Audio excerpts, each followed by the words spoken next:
दोस्तों, हमारे channel corona times में आपका स्वागत है। मैं आज कोरोना से संबंधित एक बहुत ही महत्वपूर्ण विषय पर ये वीडियो बना रहा हूँ। दोस्तों, कल से एक बात मेरे जहन में घूम रही थी और उस बात को लेकर ही मैंने ये वीडियो बनाया है। जैसा कि इस वीडियो का विषय है कि कोरोना में टेस्टिंग की ज़रूरत। इस विषय को मुझे नहीं लगता कि लोग बहुत गंभीरता से ले रहे हैं। कल मैं एक मित्र से मिला। उन मित्र के घर में लगभग लगभग कई लोगों को सभी लोगों को कोरोना हुआ। उनके पिताजी की मृत्यु भी कोरोना से हुई। हालांकि उनमें पहले से कुछ बीमारियां थी, लेकिन फिर भी एक मृत्यु किसी के घर में हो जाए तब तो व्यक्ति को किसी चीज़ को गंभीरता से लेना चाहिए। लेकिन जब मैं उनसे मिला और उन्होंने मुझे ये बोला कि उनके परिवार में कोई सदस्य थे जिनको कोरोना हुआ, और उन्होंने उन्हें कहा कि भैया कोरोना के टेस्ट कराने की ज़रूरत नहीं थी, क्योंकि हमें पता है, क्योंकि परिवार में सबको हुआ हुआ है। तो मैं तब से सोच रहा था कि ये जो इन्होंने बात कही है, ये बात कहाँ तक सही है। और कोरोना की टेस्टिंग को लेके वाकई में मेरे दिमाग में जैसी बातें हैं या इनके दिमाग में जैसी बातें हैं, ऐसी लाखों लोगों के दिमाग में होगी। और क्यों ना क्यों तो मैं इस विषय पर थोड़ा सा और अध्ययन कर लूँ और मनन कर लूँ और इस पर चर्चा करूँ। तो ये सोचकर मैंने सोचा कि ये बात मैं लोगों तक पहुँचाऊँ, क्योंकि हो सकता है जैसा मेरे वे मित्र सोच रहे हो ऐसा बहुत से लोग सोच रहे हो। और क्योंकि इसके अंदर लोगों की समस्या नहीं है, इसके अंदर मित्रों पूरी तरह से हमारी सरकार जिम्मेवार है। इसमें सरकार के साथ जो सरकार का पिछलग्गू, जो सरकार का मीडिया है, सिर्फ वो नहीं जो दूरदर्शन पे आता है, जितने भी प्राइवेट न्यूज़ चैनल्स हैं उन पर आने वाला उनका जो न्यूज़ कंटेंट जो आया, और जिस तरह से सरकार ने पीछे कदम किए, ये सारी बातें कुल मिलाकर कहीं ना कहीं लोगों के दिमाग में टेस्टिंग को लेकर गलत सोच पैदा कर रही है। भारत में टेस्टिंग लेट शुरू हुई, यहाँ पर टेस्टिंग किट ही नहीं थी। जिस समय दुनिया में कोरोना फैल रहा था हमने इस बात पे ध्यान ही नहीं दिया। हमारे प्रधानमंत्री नरेंद्र मोदी जी फरवरी के अंदर शी जिनपिंग को बुलाकर अपना शो कर रहे थे। ट्रंप यहाँ पर आए हुए थे, लेकिन इस बीच कोरोना धीरे धीरे दुनिया में फैला। हमने टेस्टिंग किट पर ध्यान नहीं दिया, और जब भारत में फैलने लगा तब हमें याद आया कि अरे अरे, इसको तो टेस्ट करने की हमारे यहाँ सुविधा ही नहीं है। सोच रहे हैं कि हमारी सरकारें जब लड़ाकू विमान खरीदने होते हैं, हजारों करोड़ रुपए की क्योंकि परचेजिंग होती है विदेशों से, और उसमें हमें पता है कि रिश्वत के रूप में इनकी कमीशनें होती हैं, उसमें तो ये लोग पूरा ध्यान लगाते हैं। लेकिन लोगों की जब स्वास्थ्य संबंधी एक महायुद्ध छिड़ने वाला था, और जो चीन में शुरू हो चुका था और दुनिया में फैल रहा था, उसको लेके इनके दिमाग में वो जो स्वास्थ्य का महायुद्ध है उसके खिलाफ एक छोटा सा हथियार था, वो था एक किट। वो किट इनके पास नहीं थी, उसमें क्या टेस्ट करेंगे वो इनको नहीं पता था। खैर, हमें पता है कि भारत में कोरोना आया और उसके बाद क्या हुआ, खबरें आने लगी। जो सरकार का पिछलग्गू मीडिया है वो खबरें लाने लगा, 20 रुपये में टेस्टिंग किट है, 100 रुपये की टेस्टिंग किट है, 200 रुपये की टेस्टिंग किट है, 1 महीने में तैयार हो जाएगी, 2 महीने में तैयार हो जाएगी, 3 महीने में। आज लॉकडाउन जो पहला कर्फ्यू था 21 मार्च को जो लगाया था, अनाउंसमेंट जिसकी हुई थी, उसको भी 100 दिन बीत चुके हैं लगभग लगभग।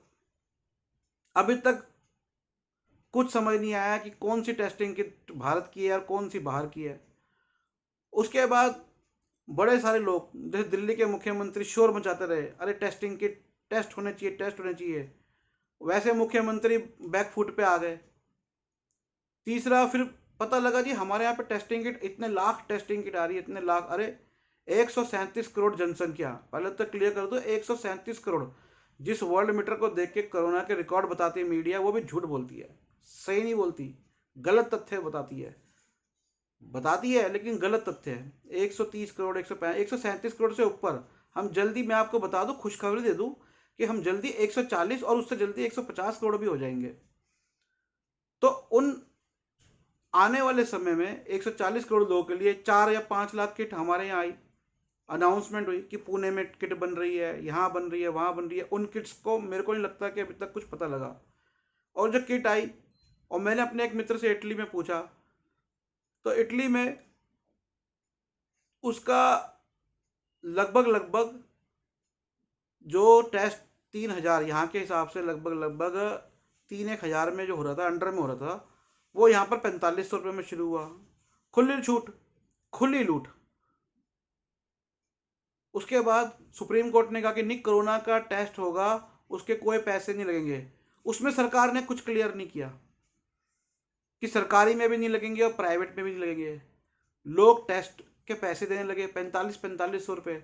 अब कोरोना में हुआ क्या कि काम धंधे लोगों के रुक गए, लोगों के ऊपर ऑलरेडी खर्चे आ गए, नौकरियां जाने लगी। ऐसे में आदमी सोचे कि 4500 रुपये का टेस्ट कैसे कराएगा। तो सरकार ने किया क्या, मतलब एक टेस्ट आप नहीं करा पाए तो आपने किया क्या। उसके बाद दिल्ली के जैसे कि मुख्यमंत्री, महान मुख्यमंत्री अरविंद केजरीवाल जैसे लोगों ने ये कहना शुरू कर दिया, होम क्वारंटाइन। प्रधानमंत्री मोदी ने भी कहा कि ज़्यादा समस्या नहीं है तो अस्पतालों की जरूरत नहीं है, तो होम क्वारंटाइन। अब होम क्वारंटाइन का मतलब है कि भैया हमने हाथ खड़े कर लिए, जो पब्लिक में संदेश गया कि हमने हाथ खड़े कर लिए। इसके बाद हमारे पास वीडियो आने लगे कि अस्पतालों के अंदर कोरोना के मरीजों के साथ क्या हो रहा है। तो सरकार का इतना बड़ा फेलियर, ये सरकारें जो कुंभ के मेलों में हजारों करोड़ रुपया, मूर्तियों पे हजारों करोड़ रुपया, और बड़ी शानदार बात देखिए कि ये सरकार जो टेस्टिंग किट नहीं ले पाई, मोदी सरकार, ये सरकार कहती है, इस इन्हीं के एक सरकार है, राज्य सरकार कर्नाटक के अंदर, येदुरप्पा। अब वो कहता है मैं विवेकानंद का स्टैचू बनाऊंगा बड़ा। ये क्या हो क्या रहा है, ये कुछ कुछ समझ में आ रहा है आप लोगों को कि इनका ध्यान सिर्फ इस चीज के ऊपर है कि कैसे जैसे तैसे करके सत्ता अपने हाथ में रहे, क्योंकि वो सत्ता इनकी कामधेनु गाय बन के रह गई है, जिसका दूध तो ये पीने को तैयार है लेकिन उस गाय का ध्यान रखने को तैयार नहीं है। ये भारत माता तो बनते हैं, लेकिन उस भारत माता के बच्चों की क्या दुर्दशा कर रहे हैं ये। आप सोचिए इस चीज को कि ये मूर्तियां बनवाने को तैयार है बड़ी, इनके पास एक टेस्टिंग किट नहीं है, ऊपर से इन्होंने मीडिया पूरा खरीदा हुआ है। कैसे खरीदा हुआ है, जो प्रचार मीडिया चलता है विज्ञापनों में बड़ी बड़ी कंपनियां देती है, छोटी मोटी कंपनी नहीं देती, और यही बड़ी कंपनियां फंडिंग करती है। ये कानूनी रूप से इन्होंने कर रखा है कि कंपनी, कॉर्पोरेट कंपनीज, बड़ी कंपनीज सरकारी पार्टियों को चंदा दे सकती है।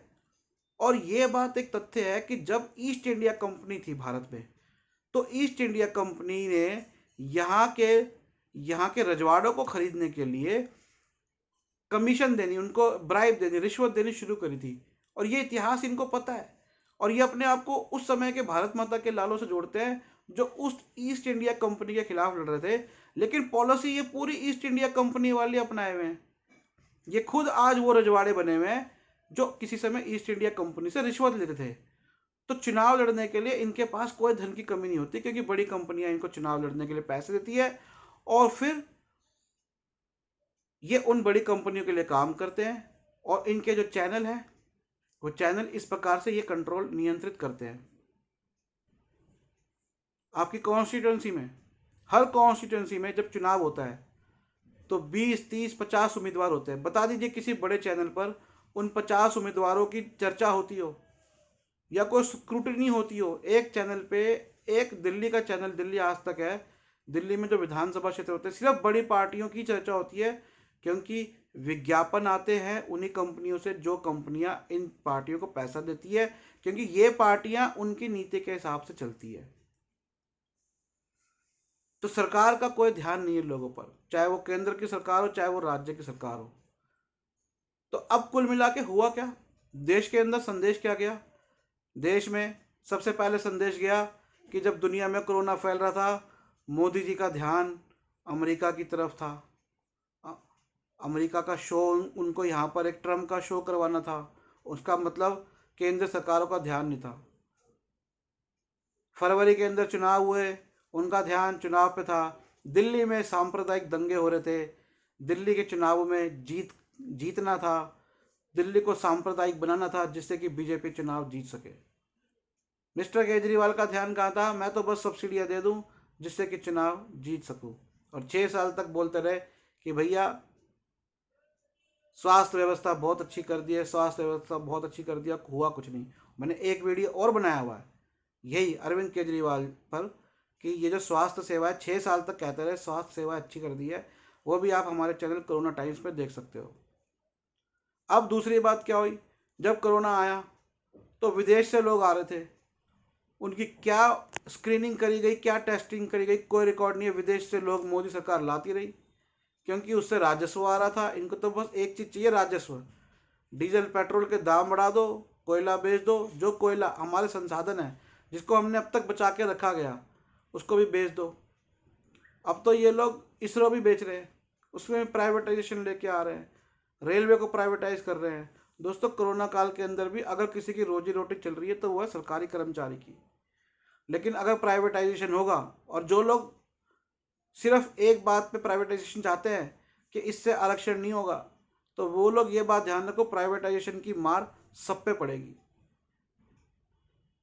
तो सरकारी नौकरियां जितनी ज़्यादा होंगी उतनी ज़्यादा आपको सहूलियत रहेगी, उतने आराम से आपकी ज़िंदगी कटेगी, क्योंकि सरकार की गारंटी होती है, प्राइवेट सेक्टर की गारंटी नहीं होती। और वो प्राइवेट सेक्टर उन सरकारों को पैसा देता है, उनकी बाध्यता नहीं होती। तो सरकार ने, इन सरकारों का ध्यान प्राइवेटाइजेशन पे रहा। कोरोना आया, पैर फैलाने लगा। उसके बाद टेस्टिंग किट इनके पास नहीं थी, अस्पतालों की व्यवस्था इनकी कुछ नहीं थी। आम दिनों में दिल्ली में अस्पताल नहीं मिलते, तो ये तो महामारी है, और ये तो महामारी का एक रूप है। इसके साथ और 2-3 आपदा आ गई तो सोच लो क्या होगा।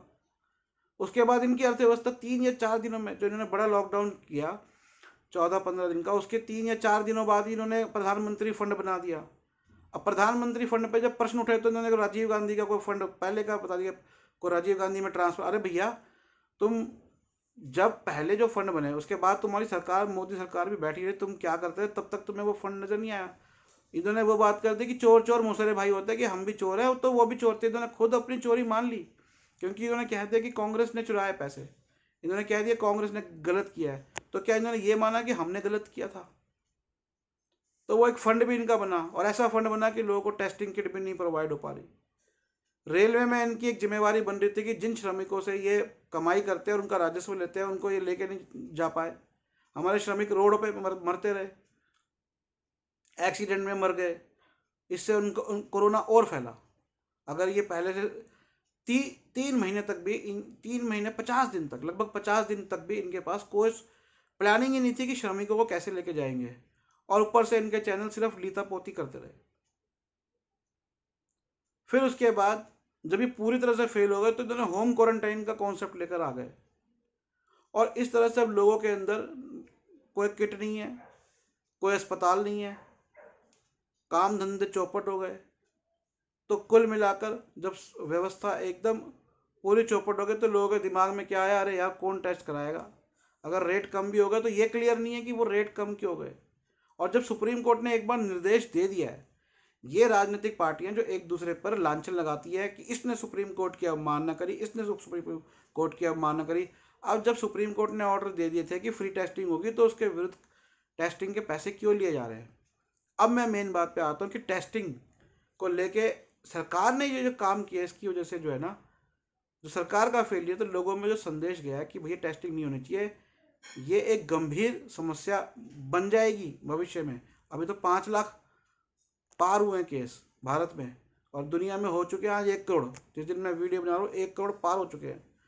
तो अब ये समस्या ये गंभीर हो जाएगी अगर टेस्टिंग नहीं होगी तो। क्यों? एक व्यक्ति है जिसके अंदर, जिसे हम कहते हैं एसिम्प्टोमेटिक, मतलब ये है कि उसके अंदर कोरोना आया लेकिन उसकी शरीर की शक्ति इतनी थी कि वो कोरोना का, उस पर तो कोई लक्षण नजर नहीं आया, लेकिन वो घूम रहा है, फिर रहा है और फ्री में कोरोना बांट रहा है। और ऐसा परिवार में, और जिस परिवार की बात कर रहा हूँ वहाँ एक ऐसा व्यक्ति है जिसको कोरोना नहीं हुआ और सबको हुआ, तो वो व्यक्ति हो सकता है उसने कोरोना बांटा हो, फैलाया हो। तो अगर टेस्टिंग हो जाती उसकी पहले से पहले, इसका मतलब हमें अपनी पूरी जनसंख्या की टेस्टिंग करनी पड़ेगी और बहुत जल्दी करनी पड़ेगी। और बहुत जल्दी करके हमें पता लगाना पड़ेगा कि हमारी जनसंख्या में कौन है, कौन हमारी जनसंख्या के अंदर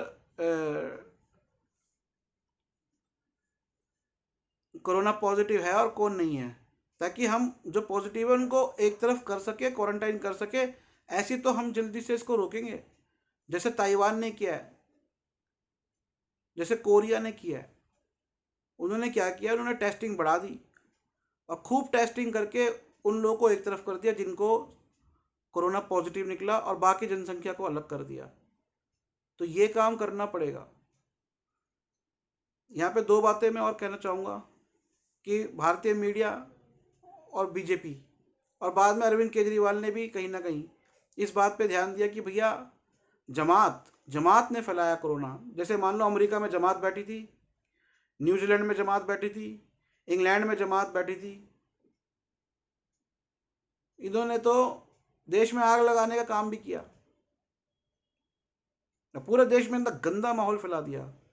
लेकिन साथ ही मैं ये बात कहूँगा, और हमारे आसपास कई एरिया ऐसे हैं जहाँ पे मुसलमान भी रहते हैं काफ़ी, और मैंने देखा कि एक महिला जा रही थी, लेकिन ये मैं मुसलमानों के ऊपर नहीं कह रहा, ये मैं बात कह रहा हूँ कि ये उस महिला की मूर्खता थी। और ऐसी महिला हिंदू मुसलमान कोई भी सकती है।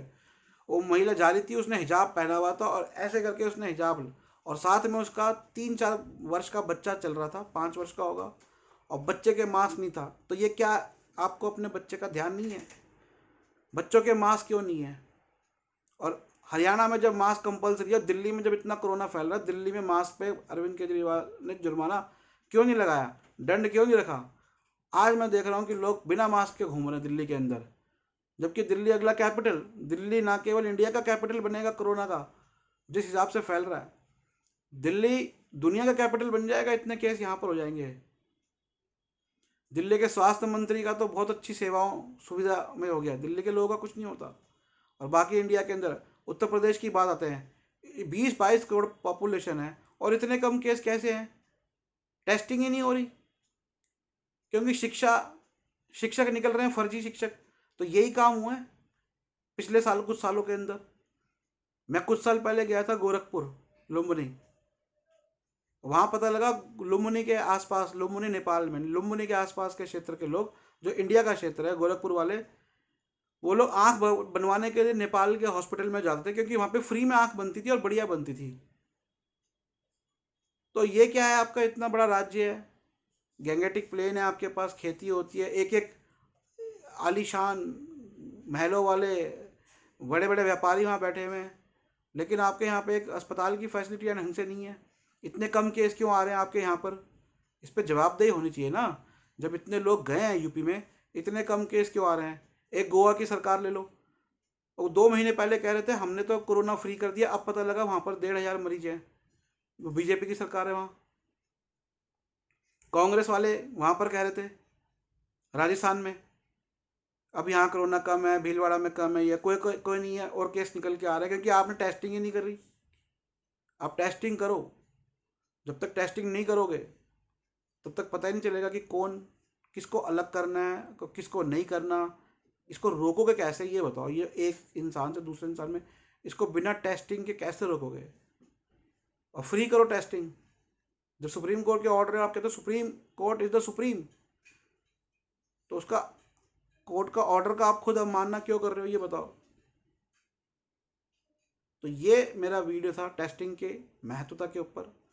जैसे ताइवान ने, जापान ने और कोरिया ने इसको रोका है टेस्टिंग के द्वारा, और कई यूरोपीय देशों में भी टेस्टिंग पे जोर हुआ है।